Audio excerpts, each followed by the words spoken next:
ကျွန်တော် MG ကနေဇူလိုင်လ31ရက်နေ့ကနေမိတ်ဆက်ခဲ့တယ်ကျွန်တော် MG ရဲ့7 seater premium SUV ထဲမှာ engine ရော transmission ရော look ရော performance ရောအားလုံးဒီပါ fine တဲ့ကားတစ်စီးကိုကျွန်တော်ဒီနေ့ဘာကြောင့်လူစိတ်ဝင်စားမှုအများဆုံးဖြစ်ခဲ့လဲဆိုတော့ပြောပြပေးပါ Return running light ဆိုလို့ရှိရင်လည်းအခုလိုမျိုးမြင်နေရတဲ့အတိုင်းပဲလုံးဝစင်ဆွဲ design လို့မှာအကြီးဟိုမှာအပြည့်လုပ်ပေးထားတယ်ဒီမှာဆိုရင် headlight အောက်မှာဆိုရင် fog lamp light headlight တွေကဆိုလို့ရှိရင်လည်းကျွန်တော်တို့ full LED system ကိုသုံးပေးထားတယ်ဒီ shape gray ဆိုလို့ရှိရင်လည်းလုံးဝအကြီးနဲ့ဟိုမှာအပြည့်လုပ်ပေးထားတယ် MG ရဲ့ DNA တစ်ခုဖြစ်တဲ့ Star Brush Wing လို့ခေါ်တယ်။နောက်ပြီးဒီအောက်က ground gear ကကျွန်တော်တောင်ကြီးပေါင်မြင့်ပါ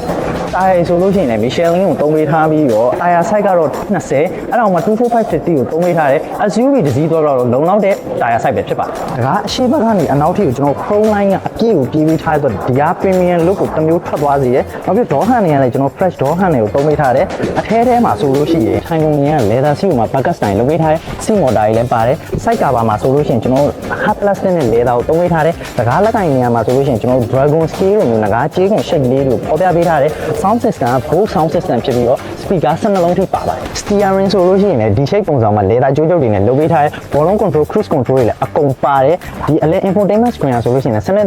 လက်မှရှိပြီးတော့ကျွန်တော်တို့အလဲဒီ cluster screen နဲ့ပါတွဲပြီးတော့ dual cap style ကိုသုံးပေးထားတယ် fog lamp တွေနီးချိတ်နေဟာရကြတော့ကျွန်တော်ဒီ cluster ဘေးနားမှာ touch ပုံစံလေးကိုတက်စီထုတ်ပေးထားတယ်အလဲမှာဆိုလို့ရှိရင် aircon လေးပေါက်တွေကလည်းအပြောက်ပုံစံလုပ်ပေးထားတယ်ကျွန်တော်ပုံမှန်ကားတွေမှာ wood trim တွေတွေ့ရပြီးတော့ဒီကားမှာဆိုလို့ရှိရင်ကျွန်တော်ဆုံးလာပြောခဲ့တယ်ပဲ side cover မှာတွေ့ရ dragon scale style မျိုးပဲအလဲမှာလည်းသုံးပေးထားတယ်ဒီတော့ကလုံးဝကားတစ်စီးကို premium look ကိုပို့ပြီးတော့ထွက်သွားစီရလို့ကျွန်တော်မြင်တယ် ဒီထဲမှာလည်း MG ရဲ့နောက်ထပ် DNA တစ်ခုဖြစ်တဲ့ PNA switch ကိုသုံးပေးထားတယ် ပုံထားလို့ရတဲ့နေရာလေး wireless charger ကပ်ဖို့တာပြီးလို့ရှိရင်ကျွန်တော် 9 speed automatic transmission driving mode တွေကျွန်တော် auto hold electric parking brake တွေလည်းပါပါတယ်အောက်မှာဆိုလို့ရှိရင် storage နေရာလေး Type C နဲ့ပေါက် travel socket တွေလည်းပါတယ်ဒီ Amorous အောက်မှာလည်း storage နေရာလေးပါသေးတယ်အနောက်ဘက်ခြမ်းမှာဆိုလို့ရှိရင် headroom လက်လုံးနေအောင်မြင်တဲ့အတိုင်းပဲ SUV တစ်စီးဖြစ်တဲ့အတွက်လွတ်လွတ်ကင်းကင်းကိုရှိရဲအလဲက Amorous လေးကိုချလက်လေးတင်ကပ်ဖို့တာလေးကိုဖွင့်ထည့်အပေါ်မှာဆိုလို့ရှိရင် panoramic sunroof ရှိရဲ MG ကားရဲ့အားသာချက်က panoramic sunroof ကအဖွင့်ပိတ်လုပ်လို့ရတယ် round aircon ဖြစ်တဲ့အတွက်အနောက်ဘက်မှာကျွန်တော် aircon control လုပ်လို့ရတဲ့နေရာပါမယ်အောက်မှာဆိုရင် USB ပေါက်2ပေါက်ပါမယ်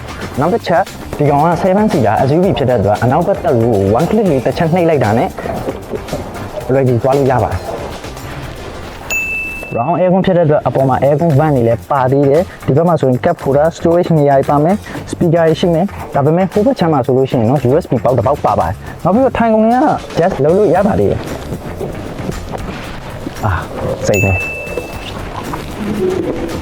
တလူကနေအရှိကိုလည်းအခုလိုမျိုးလွတ်လွတ်ကင်းကင်းထွက်လို့ရပါသေးတယ်အောက်က chrome ပေါ်မှာဆိုလို့ရှိရင်ကျွန်တော်အရှိရာ share တိုင်းပေါ်မှာကျွန်တော် diamond shape လေးလုပ်ပေးထားတယ်အဲ့ဒါအပြင်မှာကျွန်တော်နောက်ဘက် mini quad design ကလည်း diamond shape လေးနဲ့ light ဖတ်မှုရှိအောင်လုပ်ပေးထားပါတယ်နောက်ဘက် cargo space ဆိုလို့ရှိရင်